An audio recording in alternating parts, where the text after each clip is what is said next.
Olá pessoal, seja bem-vindo de novo. É sempre um prazer imenso tê-lo aqui conosco. Esse é o Mundial Telenotícias, com uma análise dos principais fatos do dia no Brasil e no mundo. E no programa de hoje nós vamos mostrar que o STF retoma a análise da descriminalização das drogas, mesmo com o Congresso Nacional já definindo sobre o assunto.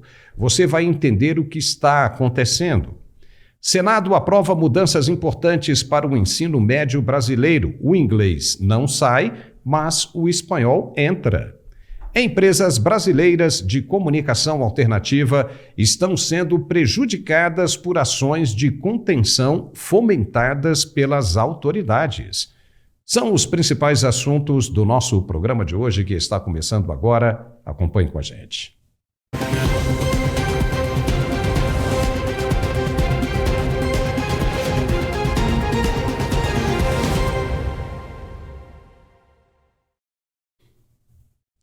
Você lembra muito bem, nos governos anteriores, de Temer a Bolsonaro, como era tudo tranquilo, maravilhoso trabalhar com a comunicação no Brasil. Não lembra? Ninguém atormentava ninguém, todos respeitavam a Constituição, não havia interpretações dos textos e nem mesmo dos artigos mais polêmicos. Nada.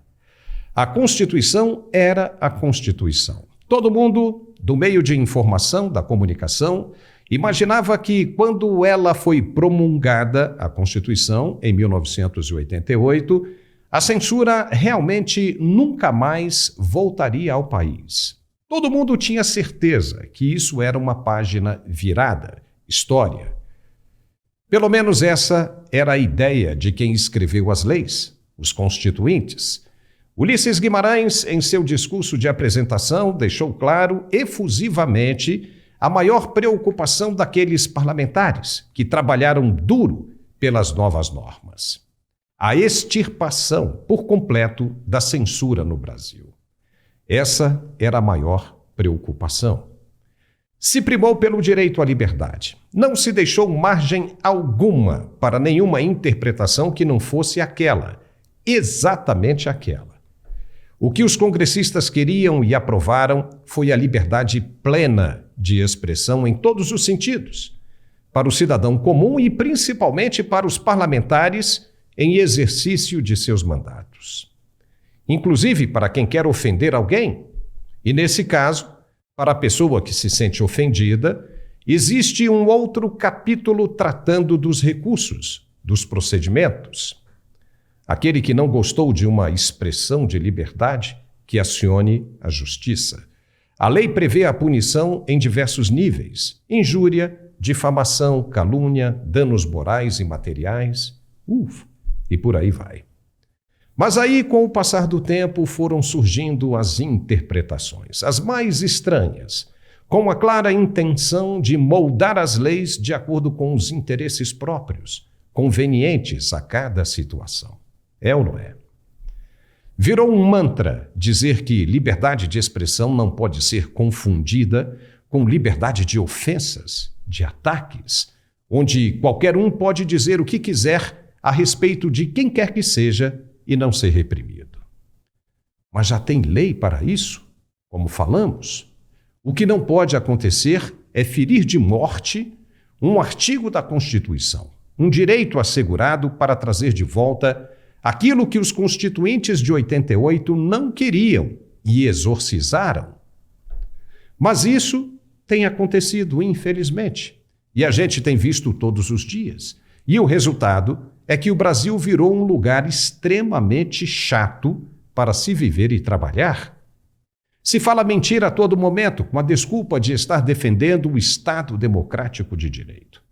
Na ânsia louca de fazer valer a soberania de um grupo de autoridades governantes, de fazer surgir um time de dominantes, o judiciário se afastou de suas funções originais e começou a mandar, a legislar e até a perseguir, sempre com a justificativa de estar defendendo a democracia e as instituições democráticas. Tentou e sempre tenta controlar as mídias sociais para proteger os interesses do executivo, blindar em outras palavras. E em troca de quê?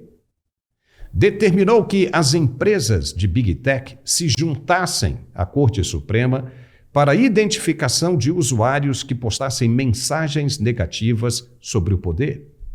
Mas o cidadão tem o direito de fiscalizar as ações dos órgãos públicos. E mesmo o judiciário não sendo eleito pelo povo, faz parte das instituições públicas, ou seja, é dever e direito do povo fiscalizar. E essa fiscalização que vem do uso das mídias sociais para a divulgação do que é identificado tem custado caro, muito caro, mas é um direito assegurado, saber e informar. Um direito que está sendo vilipendiado. Essa iniciativa de identificar os autores dos posts ou mensagens que não agradam ao STF, com CPFs e outras informações privadas e geográficas, é inconstitucional de acordo com os maiores juristas brasileiros especialistas em Constituição Federal. Mas como o judiciário, que deveria saber disso, age como se nada fosse errado? Como? Grandes redes sociais, por exemplo, começaram a controlar a divulgação das mensagens dos produtores de conteúdo, até mesmo como nós aqui, evitando que chegue a um número cada vez maior de espectadores. Se for produtor com o compromisso com a verdade, e se essa verdade for de alguma forma, de alguma maneira negativa para os poderes constituídos, esse produtor será prejudicado com toda certeza. Agora, pelas próprias donas das mídias sociais, porque elas foram pressionadas pelo poder, pelo sistema. E isso começou a acontecer depois que o judiciário disse que iria controlar de um jeito ou de outro essas mídias sociais. Lembra quando o ministro da Justiça e hoje do Supremo, Flávio Dino, disse isso? Pois é. Emitir opinião no Brasil, como nas grandes ditaduras da América Latina e pelo mundo afora, ficou muito difícil. Hoje ficamos sabendo o que está acontecendo com uma rádio bem legal, que apresenta programas compromissados com a verdade dos fatos, também a Auriverde de Bauru, no interior de São Paulo. Essa empresa tinha um número bem grande de visualizações e começou a despencar vertiginosamente, enquanto que as outras empresas concorrentes, no mesmo horário, começaram a crescer. O curioso é que essas empresas que começaram a crescer no número de visualizações são empresas que se recusam a falar qualquer coisa negativa sobre os governantes. É uma pena que tudo isso esteja acontecendo hoje em dia. E dói muito, mas muito mesmo, saber que isso sempre foi assim e que apenas agora, com as mídias sociais e o compromisso com a verdade, é que estamos nos inteirando das realidades. O objetivo que se identifica é fazer com que cada vez mais as pessoas fiquem sabendo menos. Se você tem um canal de grande repercussão, pode esperar que vai entrar em uma lista de sombra, onde a ferramenta passa a segurar os vídeos, não passando para um maior número de pessoas. Em alguns casos, como tem acontecido nas reclamações de muitos de nossos usuários, quando eles dão um like num vídeo, a plataforma não segura, não registra. Mas se você der um dislike, aí sim segura, fica registrado, entendeu? Está chato isso. Esse combate à liberdade, esse impedimento da verdade. Mas quando essa gente é questionada, o que sai da boca é sempre uma negativa, dizendo que são do maior bem do mundo, do amor e da reconstrução. Mas se você fala alguma coisa que seja considerada por eles como negativa, aí é logo classificado como passível de ser perseguido e destruído. Por quê? Porque eles não querem sair do poder nunca mais. E para isso é preciso controlar as verdades. Um analista econômico disse nessa quarta-feira, em um importante programa de TV, que o presidente da República nunca sabe de nada, nunca assume absolutamente nada. Ele nunca tem culpa de nada. Já vai fazer 80 anos e se nunca assumiu nada, nenhuma culpa, não vai ser agora que irá assumir, foi o que o comentarista econômico disse. Ele estava se referindo às críticas feitas ao presidente do Banco Central, Roberto Campos Neto. O presidente aumentou o fortalecimento da crise com essas ideias de baixar as taxas de juros, sendo que os próprios diretores indicados pelo presidente da República votaram com Roberto Campos Neto, e você deve ter visto isto em tudo quanto foi lugar. Aí, nesse alinhamento, temos ministros do STF fiscalizando tudo, e todos que falam sobre a corte. Ministros declaradamente comunistas e que, por esta razão, lutam pela implementação das regras socialistas como forma de um maior controle social. Está chato isso. Muito chato. E já que estamos falando do STF, a Corte retomou nesta quinta-feira o julgamento sobre o recurso que discute a descriminalização do porte de drogas. Os ministros voltaram a analisar o recurso sobre o tema no plenário da Corte. Na semana passada, o ministro Dias Toffoli, que pediu vista em março, devolveu a ação para julgamento.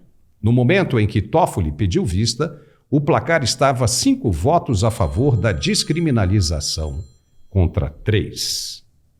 O telefone tocou. Já há maioria para fixar uma quantidade de maconha para caracterizar uso pessoal e não tráfico de drogas. Entretanto, ainda está em discussão a quantidade específica e se esta decisão deve partir da Corte ou do Congresso Nacional. O presidente do Supremo tem falado que o tribunal não está debatendo a legalização das drogas ou a liberação de entorpecentes. Não. Até agora, 5 votos apoiam a descriminalização do porte de maconha para uso pessoal. Dados por Luiz Roberto Barroso, que é o presidente, Alexandre de Moraes, Edson Fachin, Rosa Weber e Gilmar Mendes, enquanto 3 votos se posicionam contra Cristiano Zanin, André Mendonça e Nunes Marques. Os ministros Dias Toffoli, Luiz Fux e Carmen Lúcia não tinham votado ainda até o fechamento desta edição. O Supremo Tribunal Federal analisa a constitucionalidade do artigo 28 da Lei das Drogas, a Lei 11.343, de 2006, que estabelece medidas para distinguir usuários de traficantes. E hoje, aqui conosco, está o professor Pisolato. Seja muito bem-vindo, professor, mais uma vez. O Supremo diz que não está discutindo se é crime ou não, mas vai causar um desconforto tremendo no Congresso Nacional. Não vai? Olá, Paulo. Meus cumprimentos à nossa audiência. É mais uma vez o nosso partido político chamado STF. É um partido que não começa com P, mas é um partido político legislando. Porque se há alguma dúvida com relação à legislação, e nesse caso eles estão introduzindo elementos na legislação, né, eles têm que recorrer ao Congresso. Não posso simplesmente debater, como o caso do Alexandre de Moraes, quando ele estava debatendo a questão da quantidade para diferenciar o posse do porte. Posse basicamente é para o comércio, porte é para uso pessoal. Como a nossa lei, por enquanto, define que posse ou porte é crime, tá? Mesmo que no caso do porte o sujeito não seja preso, porque são penas alternativas, ainda assim é um crime. Então, o sujeito for pego com uma quantidade X, porque esse é o problema que supostamente começou essa discussão, qual seria o X para considerar isso posse ou porte? Aí que está a discussão. Pelo que eu entendi por enquanto, a gente tem que esperar o final do debate de hoje, né, porque hoje está ocorrendo essa votação, vai valer a palavra do Alexandre de Moraes também nessa questão, porque houve aí a introdução, um X, a quantidade para considerar porte, entrou 10 gramas, 25 gramas, e aparentemente está valendo a 60 gramas. Se alguém já viu o que significa 60 gramas de maconha, faz ideia do que é um uso pessoal, né? Inclui 60 gramas de posse da maconha propriamente dita, já processada, ou 6 plantas fêmeas. Ou seja, o sujeito vai, inclusive, poder plantar. Tem que ser a planta fêmea, porque isso aí ficaria absurdo, né? Configuraria claramente o plantio com vistas ao comércio, já que as plantas fêmeas, elas têm altas cargas de THC e de CBD, que é o que dá o barato da maconha, né? Então o sujeito vai poder plantar em casa 6 pezinhos de maconha para uso pessoal. E primeiro já é esse absurdo que a maconha é obviamente uma droga. A melhor alegação que eu posso ouvir, que eu já ouvi dos defensores de droga, geralmente partindo daqueles que já usam a droga informalmente, né, ilegalmente, mais precisamente falando, é que, olha, veja bem, já existem drogas lícitas, como por exemplo o cigarro e a bebida. Por que não vamos liberar também a maconha?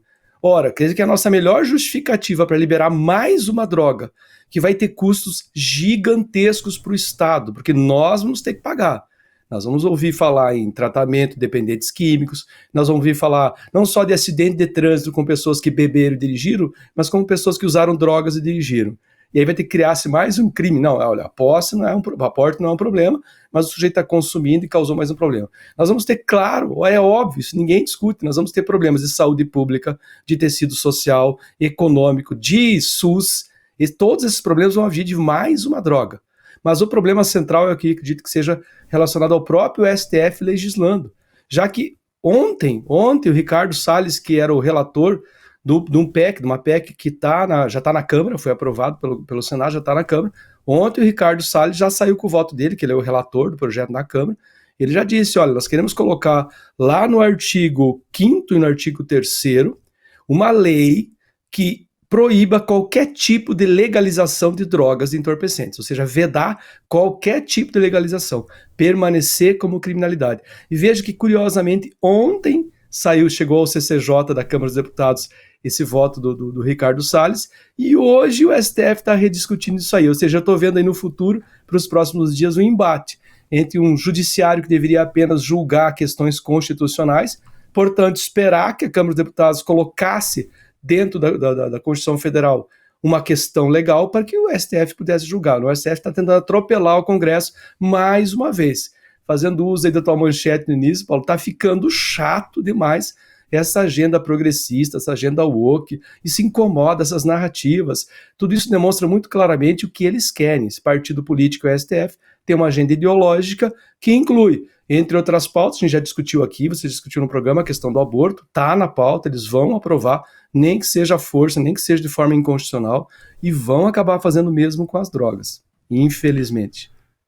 Olha só, você falou agora há pouco aqui desse negócio de dirigir sob influência de alguma coisa, drogas, álcool, né, lícitas ou ilícitas. Nos Estados Unidos tem o chamado DUI, Driving Under Influence.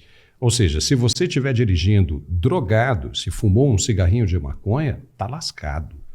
Vai se ferrar a vida inteira. Você tomou um DUI, arrebenta. E 60 gramas, 50 gramas, 60 gramas de maconha, né, para quem ainda não consegue visualizar isso, dá em torno aí de 3 a 4 cigarrinhos de maconha, né, apertado. Então imagine o sujeito andando com isso todos os dias. Ou seja, você fumou 3 ou 4, você pode vender isso, você vai criar um comércio disso em pequenas quantidades, coisas de formiguinha. Então é um negócio complicado. Se você libera isso, o sujeito começa a traficar. Aquele grande traficante que você prende aí com grandes tabletes, né, toneladas, ele vai fracionar isso. E aí vai ficar doido, né? O negócio vai correr frouxo. A lei prevê penas alternativas, como serviços, a lei hoje já, né? Comunitários, advertências sobre os efeitos das drogas e participação em cursos educativos para indivíduos que adquirem ou transportam ou portam drogas para uso pessoal. Isso continua do mesmo jeito. O julgamento do STF deve ser no sentido de definir essa quantidade, como você falou aí, para quem é usuário e quem é traficante. Mas, de novo, quem vai definir isso aí é o policial. E será que ele vai ter que andar com uma balancinha para tirar ali a medida, checar a medida daquela quantidade? Vai ficar complicado. Não seria mais fácil deixar a coisa como foi aprovada no Congresso, Pisolato?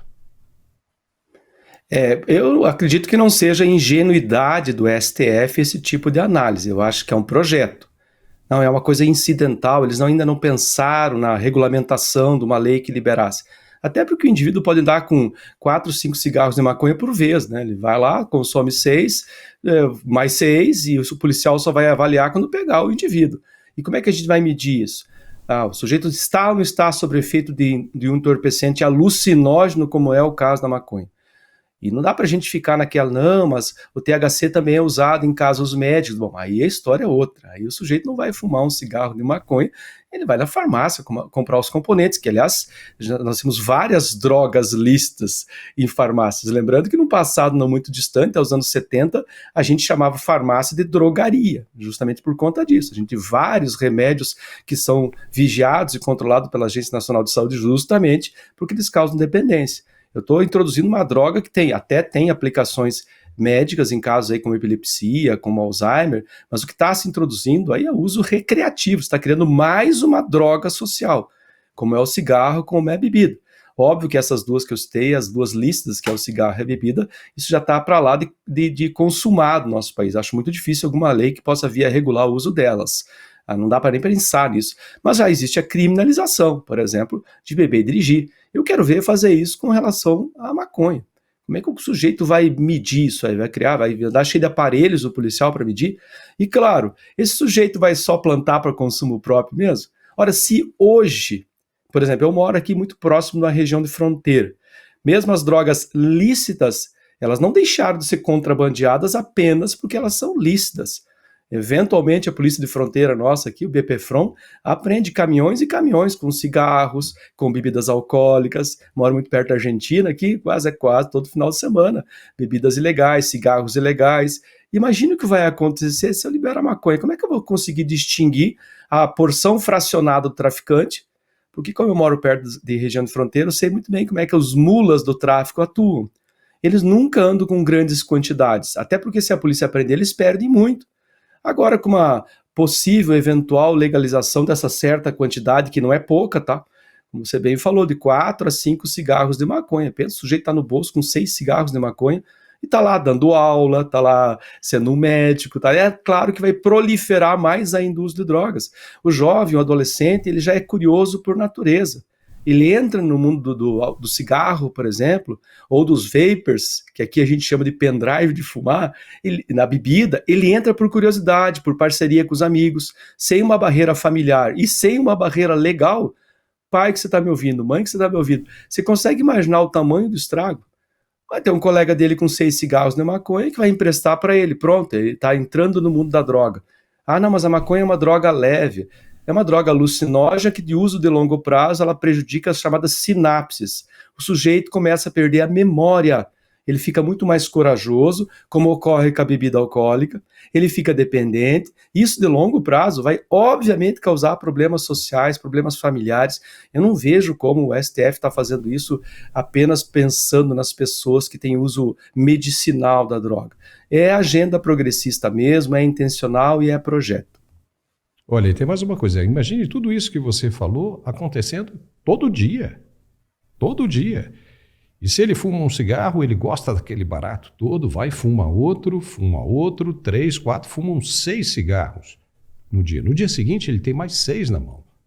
4, 5, vai fumando todo dia, como se estivesse indo numa padaria e comprando um pãozinho francês,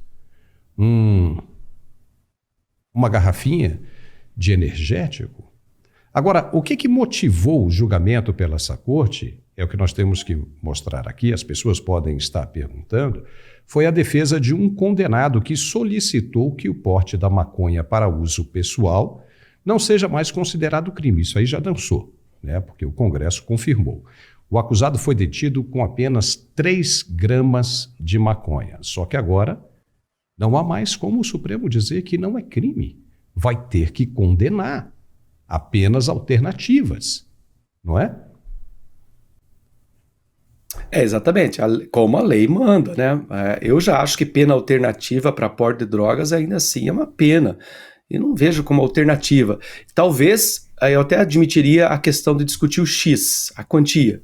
O sujeito está lá formando 1 cigarro de maconha e foi preso naquele momento. Tudo bem, eu admito discutir essa quantidade aí, mas ainda assim criminalizada, porque é, sim, crime. O uso O porte e a posse de drogas é crime. Claro que a gente vê, por exemplo, o mesmo Supremo Tribunal que soltou André do Rep, um dos maiores traficantes que a gente tem, está lá escondidinho na Bolívia, muito confortavelmente.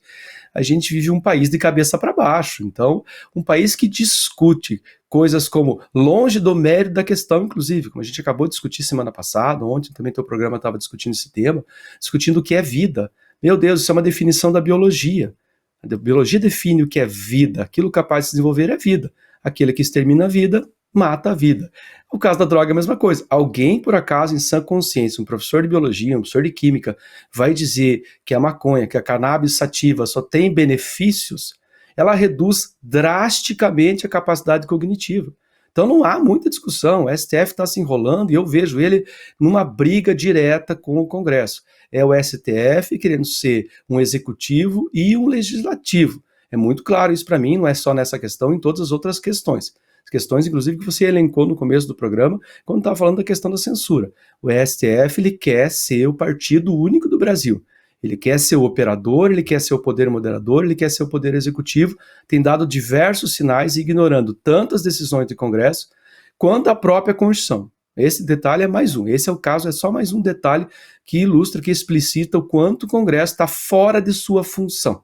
A minha preocupação, Paulo, e a nossa audiência é como resolver esse problema. Porque a gente vê um Senado e uma Câmara tremendamente inativos, né? Todas as questões que são importantes para se debater vão se jogando para frente, vai caindo nessas comissões que terminam em nada, aí vai começar a preocupação agora com as eleições para prefeito, que no STF já começou, no Ministério dos Direitos Humanos, que tem esse nome que para mim é um paradoxo, né? Também já começou a preocupação com a censura. Eu não vejo. Você falou muito bem no começo. Nós temos dois lados muito claros no país. Eu acho que ninguém mais nega essa história da polarização, que eu vejo como uma coisa boa. É preciso que haja pelo menos dois lados para que uma dialética positiva opere. Se você não tiver duas ideias, uma antagônica à outra, você não cresce, você não se envolve.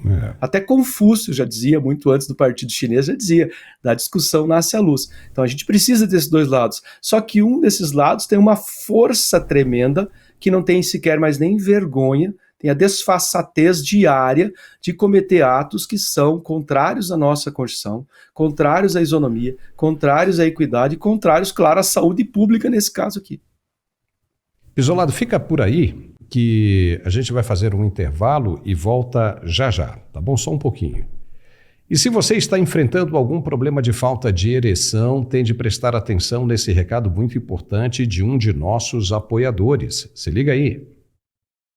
E para falar mais sobre saúde sexual, olha só quem está voltando, é a Tatá Onofre. Seja muito bem-vinda, Tatá. Fale! Que prazer falar com você, Paulo, e com a sua audiência. Eu quero um minutinho da sua atenção, porque o relacionamento íntimo é algo muito importante no nosso dia a dia. A gente tem 1001 tarefas, mas é importante a gente se cuidar, porque hoje em dia existe tratamento para tudo, mas esse recado é principalmente para os homens. Eu quero falar com você, homem. Você foi criado para nunca falhar, para ser o pilar da sua casa, mas a verdade é que você trabalha horas em pé, horas dirigindo, aquele cansaço na semana, entre outros problemas que vão diminuindo, sim, a sua potência. Tem hora que por conta de anos de relacionamento esfria mesmo, e aí que entra o tratamento do Max Viril, ó, e eu vou explicar pra você, porque são dois, ó, o Max Viril Premium e o Max Viril 40+. Esse aqui é o maior estimulante energético natural, meu amigo, uma cápsula inteligente com todas as recomendações médicas que o homem precisa. Então ele vai destravar o seu corpo para você atingir o máximo de potência. Às vezes você acha que não precisa, mas depois de Max Viril você vai perceber a diferença. Ele aumenta a sua potência em 10 vezes mais. Vai tratar o problema de ejaculação precoce. Você que é mais novo, você vai tomar o Premium. Ele atua num neurotransmissor para diminuir a ansiedade. Então você consegue ter o controle da ejaculação. Ele tira a hipersensibilidade. Além disso, melhora o fluxo sanguíneo, fortalece a musculatura. Eu até brinco falando que é a academia do melhor amigo. E o principal, é uma cápsula que tem nanotecnologia tecnologia, 100% absorvível e o resultado é garantido. Tem laudo de eficácia e não atrapalha a sua medicação. Então você que é homem, não perca tempo se preocupando com tantas coisas. O Max Viril é um tratamento com selo de garantia. Você vai perceber a diferença já na primeira semana de uso. Olha que tratamento incrível, Paulo! Agora, como é que toma esse Max Viril? Tanto um quanto o outro, Tatá? São 2 cápsulas por dia? Isso, exatamente. Ó, você vai tomar de 1 a 2 cápsulas a cada 3 dias. Ó, esse aqui é o Max Viril Premium, que esse aqui para você que tem 20 e 30 anos, e esse aqui para você que tem 40 a mais. E aí eu te explico depois a diferença. Mas são 2 cápsulas a cada 3 dias. Ele é tão forte, tão concentrado, que isso é o suficiente para ativar o máximo de potência como o homem nunca viu, Paulo. E tem alguma contraindicação? Porque se ele é tão potente assim, tá tudo certo? Qualquer um pode tomar?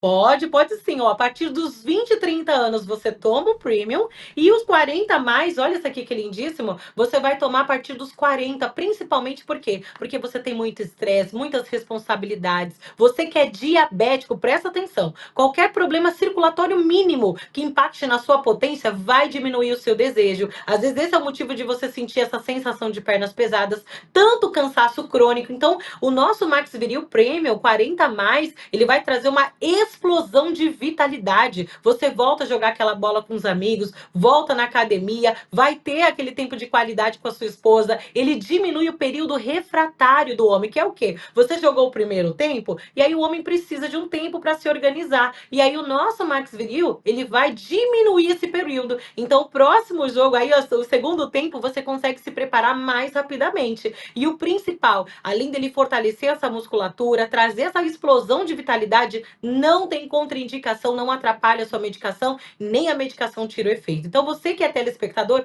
tira um print aqui, você vai ligar agora 0800 323 0090. Tira um print aqui da tela. Você que é esposa, liga também, vale a pena. Você precisa cuidar do relacionamento, senão tem hora que cai na rotina, a gente pula as preliminares, já não tem mais aquele tempo de casal, a briga vai tomando mais espaço. Então você que é esposa, pode ligar. Você que é homem, não seja tímido. O atendimento é personalizado e o mais legal, a caixinha do nosso Max Viril Power 40 é uma caixinha sigilosa, Paulo.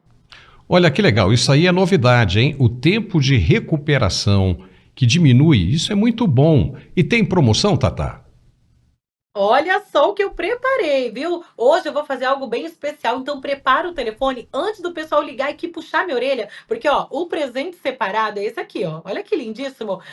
Olha só, é um kit de churrasco personalizado. Olha que coisa linda. Se tem uma coisa que deixa qualquer homem feliz, é o dia a dia ali íntimo em dia e mais um churrasco. Não tem nada melhor. E esse aqui é presente para os 150 primeiros. Eram 100, mas eu vou aumentar mais 50 kits. Você tem desconto pela metade do nosso Max Viril, recebe em casa essa caixinha sigilosa, só que eu vou fazer algo especial. Eu sei que tem muita mulher acompanhando, a mulher que cuida dos filhos, do marido, cuida de tudo, então você vai ligar também e vai zelar pelo seu relacionamento. E eu vou fazer assim, pode escolher o seu presente. Tem o kit de churrasco personalizado e tem esse aqui, ó, esse kit de massagem facial. Esse aqui toda mulherada ama, toda mulherada quer, que ajuda no contorno do rosto, Paulo. Então pode escolher, tem presente para ela, tem presente para ele, mas tem que ligar agora. Max Viril, o maior estimulante do Brasil, Paulo.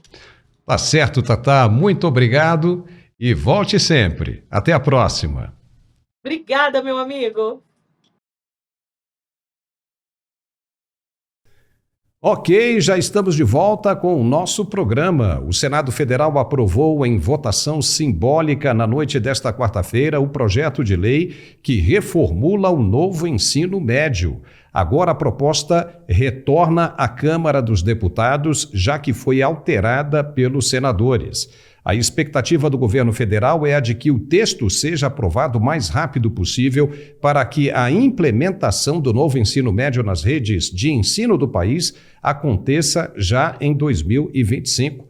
O projeto de lei foi apresentado pelo governo. O texto muda pontos da reforma do ensino médio aprovada em 2017, durante a gestão do ex-presidente Michel Temer. A lei que instituiu o regime determina que todos os alunos deverão cursar disciplinas que contemplam a Base Nacional Comum Curricular, o BNCC, a chamada formação básica, com os conhecimentos essenciais, competências, habilidades e aprendizagens pretendidas para crianças e jovens em cada etapa da educação básica. No entanto, os alunos também terão oferta de disciplinas optativas, escolhidas de acordo com os interesses pessoais. Essas matérias são chamadas de itinerários formativos e podem contemplar projetos, oficinas e núcleos de estudo. Além disso, os alunos poderão ainda optar pela formação técnica e profissional. Nesses casos, a formação básica ainda é obrigatória, mas ao final do ensino médio, o estudante será certificado no curso técnico ou profissionalizante escolhido. As cargas horárias formadas pela formação básica e pelos itinerários formativos devem ter agora ao todo 3.000 horas divididas entre os 3 anos do ensino médio.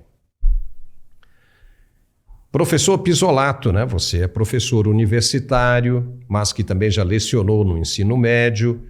O que achou dessas mudanças? Olha, Paulo, educação no Brasil, eu costumo dizer assim, ó, depois que os jesuítas foram expulsos lá em 1700, na década de 1750, nós não tivemos mais nenhum projeto educacional que fosse sério, tá? O Brasil vem fazendo experiências com seres vivos, e o novo ensino médio, o anterior, aquele que foi cancelado em 2023, porque esse aqui parece que vai ganhar o nome de novíssimo ensino médio.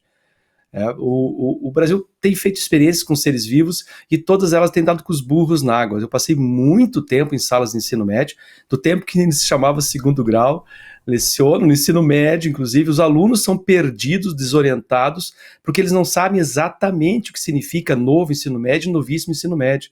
Porque quando ele foi aprovado lá em 2017, ainda na administração do Temer, as escolas tiveram até 2022 para adotarem o novo currículo antigo, novo ensino médio, que não é esse que está sendo aprovado agora.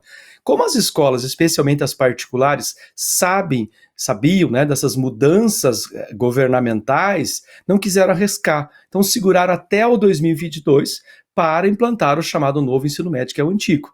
Esse novo ensino médio foi cancelado assim que o Lula assumiu o poder, ou seja, em 2023, no ano seguinte ao limite da implantação, ele já foi cancelado.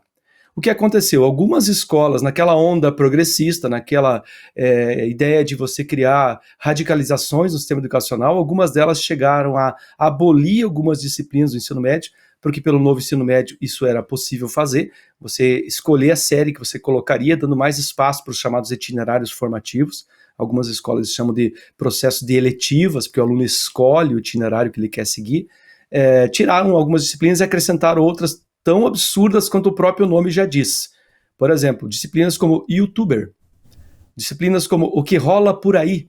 Eu conheço escolas aqui no meu estado que tiraram, por exemplo, História, Filosofia e Sociologia, colocaram apenas em uma série, né? Filosofia na primeira série, Sociologia na segunda, História só no primeiro, foram intercalando para caber essas disciplinas malucas aí sem nenhuma função. Então, primeiro, a observação é essa, a gente fez experiências com seres vivos desde que a gente faz projeto educacional. Por quê? Porque nós temos um paquiderme chamado Ministério da Educação e Cultura. Lá em cima, essas pessoas que estão fazendo essas leis nunca estiveram em uma sala de aula. Se tem filhos estudando em escolas, acho que pouco conversam com seus filhos, ou então estão em escolas de altíssimo nível, que custam muito caro, e aí pode dedicar aí uma pequena fortuna numa escola de altíssimo nível, porque eles não conhecem educação. Agora eu vou falar de experiências que eu venho conversando com alguns colegas meus, professores de ensino médio, para ver sobre esses itinerários formativos. Olha, tirando algumas escolas particulares de excelência, o resto virou uma patacoada. Não funciona e não vai funcionar de novo, porque a legislação diz que a estrutura da escola é que vai determinar se vai ou não vai ter aquele itinerário formativo. Por exemplo, o aluno resolveu que ele quer fazer medicina, então no ensino médio ele vai fazer laboratório. A escola tem laboratório? Então é muitas falhas. E aí seria a minha última análise, Paulo, com relação a esse novo ensino médio, que eu acho que é mais profundo o problema. Porque a nossa educação no Brasil, ela não descobriu para que ela serve ainda. Para que serve a educação no Brasil? Eu tenho um amigo que é o Rinaldo Penteado, que ele trabalha só com educação, também tem um movimento justamente criança na escola. Ele fala, olha, quando eu levo meu filho para a escola, eu quero que no mínimo ele aprenda, olha, isso aqui é uma tábua, tem 4 pés, aqui está o martelo, aqui está os pregos. Eu quero que você aprenda a fazer uma mesa. Seria a visão utilitária da educação.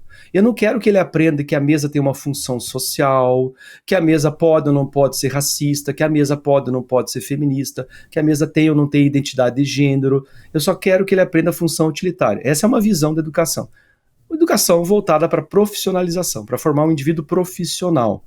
E existe a visão clássica da educação, que é aquela que nós só sentimos isso quando os jesuítas estavam no Brasil até o século XVIII, que era a formação plena do indivíduo, que é justamente o que a nova lei do ensino médio vai trazer, a formação plena do indivíduo. Claro, tá bonito, tá lá no papel, mas obviamente que a formação geral básica, a FGB, não tem como contemplar isso. Porque não é só matemática, física, química. Claro, estou sempre falando de forma geral, média geral, não de formas específicas, alguma escola de excelência que possa vir a ter isso. Mas nossos alunos, por exemplo, de ensino médio, têm certos conteúdos de matemática que foram tirados fora do currículo porque eram difíceis demais. Depois fazem falta lá quando o cara vai fazer, por exemplo, engenharia. Tem conteúdos que seriam essenciais para qualquer cidadão. Por exemplo, no Trivium Latino, a gente tinha retórica. Na escola, se aprendia a se expressar, se aprendia a escrever, aprendia a ler, aprendia a falar. Você acha que um aluno hoje, num país como o nosso, tem quase 80% de índice de analfabetismo funcional, ele consegue se expressar? Às vezes a gente vê políticos formados com pós-doutorado mal conseguem falar da área deles. Então a educação, ela está muito longe. Eu acho que o problema, no meu caso, minha opinião pessoal, é que o problema da educação é teleológico. É para que serve a educação? Isolato, um outro problema que não foi abordado e que é muito sério hoje, tanto no ensino médio quanto no ensino superior, é a evasão de alunos. Ou seja, muito aluno deixa de ir para a escola. Ou seja, não basta você melhorar ou tentar melhorar o conteúdo do ensino médio se você não tem atrativos, incentivos para manter o aluno na escola. E isso não foi abordado em nenhum momento. Você não acha isso também preocupante? Na nossa Universidade Federal aqui nós temos cursos, por exemplo, com 80% de evasão. Turmas que poderiam ter 120 alunos têm 4, 6. Escola pública, no caso do meu estado, por exemplo, existem certas regras digamos, financeiras que associam evasão à bonificação a diretor de escola. Então, o diretor de escola faz um esforço tremendo para o aluno ficar na escola, mas o aluno está de corpo presente na escola porque a bonificação do diretor está ligada a isso, uma questão financeira. Claro, ela funciona para a estatística. 0% de evasão. Mas lembrando que tem estados que falam em 0% de reprovação. Até porque até uma determinada idade, que é a formação básica, né, você não tem reprovação. Então o aluno pode ir, por exemplo, para 6º ano do ensino fundamental sem saber ler e escrever, porque tem aprovação continuada. O aluno pode muito bem entrar no ensino médio completamente analfabeto funcional. Ele não consegue ler mais que 3 palavras e dar significado a ela. Então, só pensar em manter o aluno na sala de aula, eu me preocupo, quem toma essas decisões geralmente é um político, não entende nada de educação. Aí eu volto para o que eu finalizei na frase anterior. Se a própria educação, se o nosso paquiderme brasílico lá, que é o MEC, não entende que educação é algo maior que apenas uma finalidade prática, como é que o nosso aluno vai ter esse conceito? Que ele vai entender que ele tem que estar na sala de aula e ele querer crescer.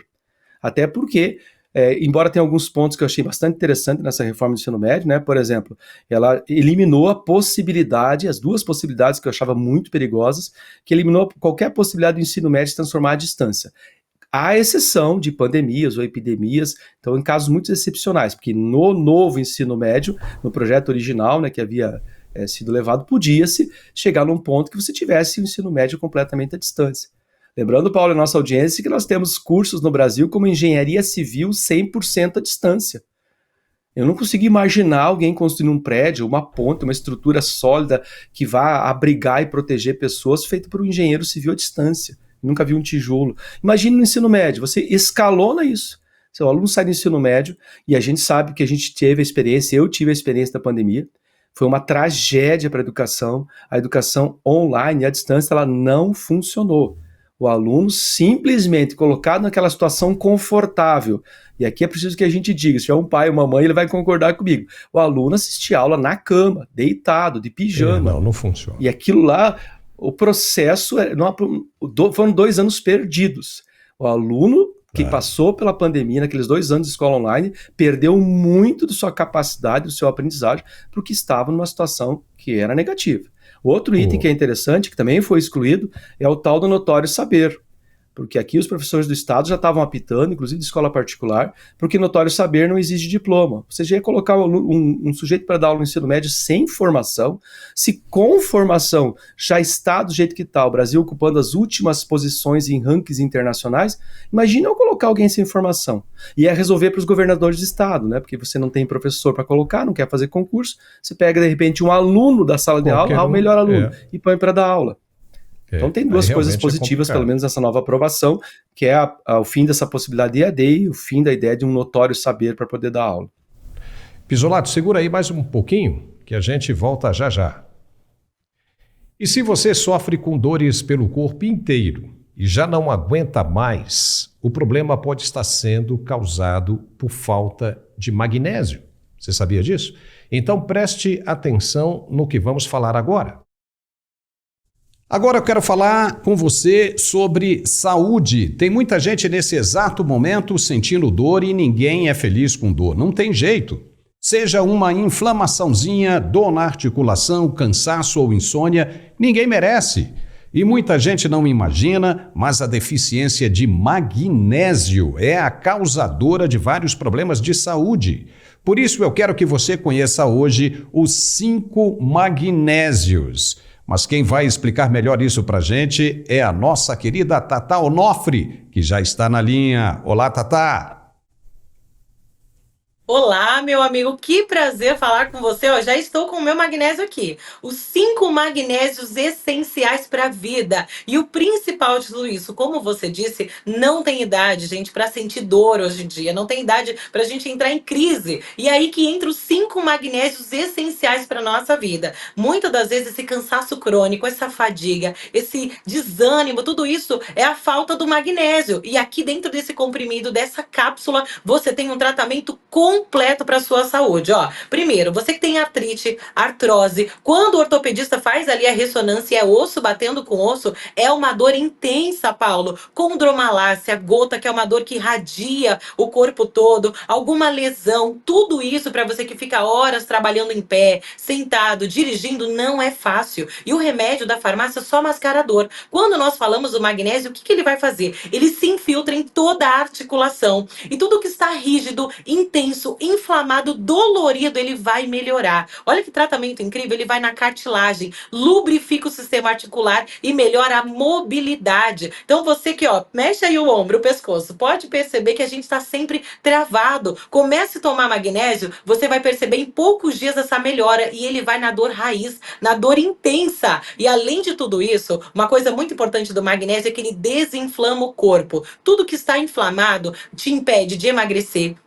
Você não tem um sono de qualidade, você não tem um descanso bom e o magnésio ele vai desinflamando o corpo. Enxaqueca, por exemplo, é uma inflamação no cérebro, gastrite é uma inflamação no estômago. Então você que tem aquela alimentação difícil, fica com azia, má queimação, ele vai resolver o problema. Isso é muito importante. Além de tudo isso, é um tratamento que ajuda na produção de serotonina. Então você que tem aquela mente acelerada, fica horas olhando ali pro teto, não consegue descansar, desligar, o magnésio, 5 magnésios essenciais para a vida vão ajudar na produção desse hormônio do bem-estar. Então você passa a ter qualidade, você passa a ter um sono reparador, a ansiedade ele vai diminuindo, tudo isso de forma natural, Paulo. E Tatá, e para as mulheres que já estão na menopausa, esses 5 magnésios ajudam? Olha, a mulher na menopausa, ela tem uma queda muito brusca da perda óssea, da massa, da gordura, do colágeno, cansaço, fadiga. E o magnésio vai sim repor esse cálcio que falta. Ele tira o excesso do cálcio da onde não precisa e coloca onde precisa, nos ossos e nos dentes. Ele ajuda também na densidade da massa muscular, na fadiga, naquela sensação de pernas pesadas. E, inclusive, vale a pena, é muito importante a gente frisar que com esse aumento de doenças virais, gente, o nosso magnésio magnésio, ele vai turbinar sua imunidade. Isso é muito importante. Ele vai melhorar toda a sua imunidade, limpa o sangue do excesso de remédio, excesso de resíduos de alimentação, de nicotina, de álcool. Então é um tratamento completo para articulação, para a parte mental, para memória, para cognição, para limpeza do sangue e para a mulher na menopausa. Então pega o telefone, anota, tira um print aqui porque os 5 magnésios é essencial para a família toda. Você vai ligar 0800 323 0101. Anota, 0800 323 0101. Anota, tira um print porque eu quero que você conheça magnésio. Esse é um tratamento completo para a sua saúde. São mais de 300 funções positivas. E para tudo na vida, Paulo, para a gente almejar crescer no nosso trabalho, viajar, ter tempo em família, para ter mais dinheiro, tudo que a gente sonha, o primordial é ter saúde. E a gente corre no dia a dia com tudo e acaba deixando a saúde de lado. Mas hoje eu tô aqui ao vivo para te mostrar os 5 magnésios essenciais para a vida e, claro, para que você conheça com a família toda a função desse tratamento incrível, Paulo. Tatá, tem promoção pra gente aí? Porque parece que é muito bom isso aí, hein? Olha só o que eu vou fazer. Primeiro, vou liberar o kit completo pela metade. 50% de desconto. O frete é grátis para você que é telespectador, que vai ligar agora. E o mais legal, comprou o tratamento completo de 6 meses. Você vai levar um massageador facial à prova d'água. Olha que presentão! Mas se você levar o tratamento para 1 ano, você vai levar um smartwatch, o famoso relógio digital inteligente. Olha que presentão! Liga agora, 0800 323 0101. Tá certo, Tatá, muito obrigado e até a próxima, hein? Muito obrigada, meu amigo.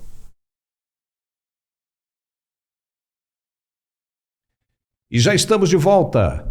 A Polícia Federal deflagrou nesta quinta-feira a 28ª fase da Operação Lesa Pátria, que visa identificar pessoas que financiaram e fomentaram os atos do dia 8 de janeiro. Segundo a corporação, 27 mandados de busca e apreensão são cumpridos em Santa Catarina, foram cumpridos em Santa Catarina, Mato Grosso do Sul e Goiás. Os nomes dos alvos não foram divulgados. As investigações mostram que os danos aos prédios públicos podem ter chegado a mais de 40 milhões de reais. Por isso, a Justiça também autorizou o bloqueio de bens ligados aos alvos da operação desta quinta-feira. Os mandados foram expedidos pelo STF. As investigações continuam em curso e a Operação Lesa Pátria é permanente, com atualizações periódicas acerca do número de mandados judiciais cumpridos e pessoas capturadas. Foi o que disse a Polícia Federal em comunicado. Os fatos investigados constituem, em tese, os crimes de abolição violenta do Estado Democrático de Direito, golpe de Estado, dano qualificado, associação criminosa, incitação ao crime, destruição e deterioração ou inutilização de bem especialmente protegido. Pisolato, eu quero ouvir você também a respeito disso. Primeiro que essa investigação não vai terminar nunca, pelo jeito, não é? Não vai terminar. Isso aí é o bichinho de estimação do Alexandre de Moraes, né? Ele tá muito magoadinho, ele tem presos particulares, né? Que é o caso do Felipe Martins. Ele sequestra pessoas porque não dá direito à defesa, os advogados não têm acesso ao processo. Eu acho que eu sempre quis usar essa expressão, esse foi o grande golpe do Alexandre de Moraes. Ele conseguiu qualificar crime de vandalismo e encarou e colocou no Código Penal em crimes que realmente existem, né? O artigo 359, que fala da abolição violenta do Estado de Direito, e aquele que é a da inutilização de bens especialmente protegidos, que é o artigo 62 do Código Penal. Esse foi o golpe dele. Ele pegou vandalismo e pessoas inocentes e colocou em crimes bastante severos, o que justificou, segundo ele, essas penas tão elevadas assim. Mas aí é que está o problema, né? Ele interpretou como sendo esse artigo 359 e o artigo 62, entre os outros aí. Veja, nós não estamos defendendo o vandalismo. Os vândalos devem ser mesmo punidos pelo crime de vandalismo, que obviamente jamais chegaria a 18 anos de prisão, 14 anos de prisão, 13 anos de prisão. O problema está justamente na falta da individualização da pena. Porque ele pegou os vândalos e pegou o senhorzinho lá aposentado que estava em casa, ou aquele que estava assistindo de longe lá no Palácio Planalto, ou aquele que estava se protegendo das bombas de gás, pegou todo mundo, jogou num pacote só, não individualizou a pena, coisa que não pode ocorrer, e condenou todo mundo como se fosse realmente tentativa de golpe. O que por si só, né, convenhamos, né, ninguém vai achar realmente que aquela senhorinha de pantufas do Brasil, com a bandeira nas costas, com a Bíblia embaixo do braço, iria de alguma maneira tomar o Estado brasileiro. Agora, se ele acha realmente que o professor Jaime Junques, aposentado com câncer, é capaz de tomar o Estado brasileiro, eu acho que a gente tem que prender outros setores do Brasil. Prender Polícia Federal, prender Exército Brasileiro, prender comandante das Forças Armadas. Sério que a gente é tão suscetível a ser um golpe de Estado que uma senhora que é arrimo de família, com problema de esquizofrenia presa, é capaz de tomar o Estado brasileiro? Então é claro que esse foi o golpe dele. Ele transformou uma coisa que era vandalismo, e em alguns casos sim, foi vandalismo, entrar lá, apedrejar, destruir, foi vandalismo. Misturou com as pessoas inocentes, colocou tudo num pacote só e pegou a lei mais severa que tinha. Ou seja, ele não permitiu que se debatesse o mérito da questão, porque não se trata de atentado violento, Estado democrático de direito, foi uma manifestação que descambou para a violência. Ora, se toda manifestação descamba para a violência, aqui no Paraná nós tivemos a invasão da Assembleia, com depedração, inclusive, da Assembleia Paranaense, quando da discussão aí da suposta privatização das escolas, coisa que não era, mas enfim, invadiram, depedraram, prenderam os sujeitos, alguns deles, poucos deles, eram 20 mil, prenderam lá uns 10, 12. No dia seguinte já estava todo mundo solto, vão receber processos apenas por vandalismo. Então esse foi o truque. E o outro que me chama bastante atenção, Paulo, é o caso do nosso ministro de Direitos Humanos, que volta lá no que se falou no início do programa. Ele não é um ministro de Direitos Humanos? Ele não deveria justamente pensar nos direitos humanos? Nós temos gente com câncer dentro da prisão. Nós temos arribo de família dentro da prisão. Ou seja, uma mulher que é só ela e o filho menor, ela sustenta a família. Pegou 18 anos. Então, cadê o nosso ministro de Direitos Humanos? Ah, só vai agir se eu mudar o sobrenome, ou a bandeira, ou a ideologia dos indivíduos que estão aí envolvidos. Isso aí. E agora vamos falar de desvio de recursos do fundo partidário? Eurípides Júnior, presidente licenciado do Solidariedade e ex-dirigente do PROS, prestou o depoimento na Polícia Federal nesta quinta-feira às 10 horas da manhã em Brasília. Ele está preso no Complexo da Papuda e é alvo da operação que apura supostos desvios de recursos do fundo partidário nas eleições de 2022. A defesa dele afirmou que será provado à Justiça a insubsistência dos motivos para a prisão e a total inocência de Eurípides. As investigações começaram a partir de uma denúncia feita por um ex-dirigente do Partido Republicano da Ordem Social, o PROS, hoje integrado ao Solidariedade, que acusou Eurípides de desviar cerca de 36 milhões de reais dos recursos do fundo partidário naquelas eleições de 2022 e que culminou na operação Fundo do Poço da PF. O integrante do PROS que começou essa série de denúncias foi Edmilson Boa Morte. A suposta organização criminosa seria responsável por desviar recursos do fundo partidário e também do eleitoral, bem como de se apropriar das verbas utilizando-se de candidaturas laranjas ao redor do Brasil inteiro, de superfaturamento de serviços de consultoria jurídica e desvio de recursos partidários destinados à Fundação de Ordem Social, a fundação do partido. Pisolato, esse negócio de muito dinheiro nas mãos de político que controla partido e coisa e tal, é perigoso demais. O que você acha? Isso aí é corrupção anunciada, né? Eu sempre digo, se tem cheiro de corrupção, tem cara de corrupção, tem cor de corrupção, é corrupção. A gente parte da presunção de inocência, né? Nós, seres que gostamos de seguir a lei, a gente parte da presunção de inocência, não importa de qual lado.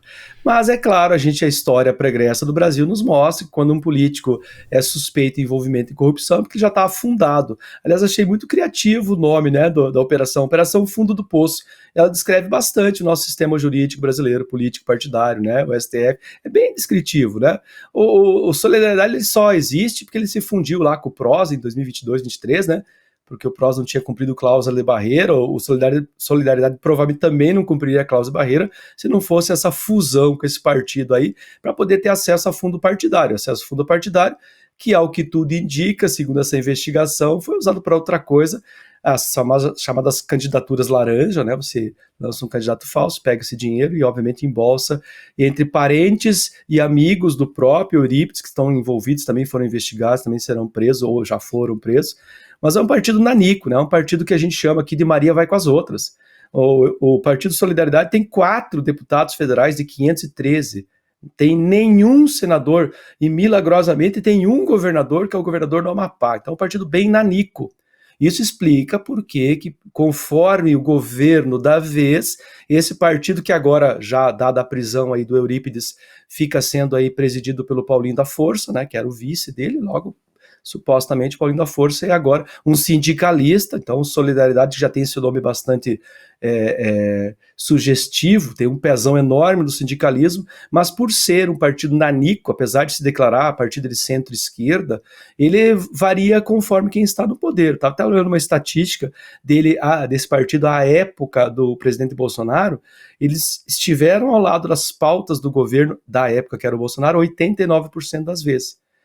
Em épocas de eleição, por exemplo, eles chegaram a apoiar o PSDB do Aécio Neves contra Dilma, apoiaram o Alckmin, que, né, não foi para segundo turno. Daí, no segundo turno, entre Haddad e Bolsonaro, o partido preferiu a neutralidade, mas o próprio Paulinho da Força, que hoje é o presidente da sigla, declarou apoio ao Haddad, já pensando, vai que um dos dois ganha e a gente tem que conseguir alguma coisa. Então, por ser um partido nanico, eu não vejo ele como um partido ideológico. É um partido sindicalista, então é um partido marxista radical, orgânico. Não, é um partido nanico. Ele é Maria vai com as outras, ele fica em cima do muro, o partido da vez ele apoia, ele vai na onda, ele segue. Agora, ficar surpreso com um partido, qualquer um deles, que tem algum caso de corrupção, é preciso lembrar que nós não temos nenhum partido de fato orgânico no Brasil. Por exemplo, existe um partido de direita orgânico no Brasil, de fato, 100%? Muito difícil, a gente não conseguiu formar isso ainda. Por quê? Porque a gente precisa formar, primeiro, as mentes, os líderes, que aí sim formarão, quem sabe, no futuro, espero que próximo, mas eu acho que não, que tenha essa mentalidade. Então, para mim, não é surpresa nenhuma, é mais um escândalo de corrupção que se envolve nesse governo aí, né? Pisolato, chegamos ao final do nosso programa de hoje. Eu quero agradecer por sua brilhante participação mais uma vez e pedir o seguinte, né? Divulga aí o seu canal do YouTube, né? Você tem um canal aí no YouTube também, não tem? Vamos falar? Tenho sim. Toda semana a gente está divulgando alguns videozinhos polêmicos aí, tá tentando driblar os Shadowban, que o YouTube dá de vez em quando na gente. Pisolato.professor. Vai lá toda sexta-feira, tem videozinho novo, amanhã inclusive é o videozinho sobre aborto que a gente discutiu semana passada. Eu agradeço, Paulo, o convite, estou sempre aqui, adoro discutir livre, aberta e honestamente com você e com a sua audiência. Obrigado. Certo. Até a próxima.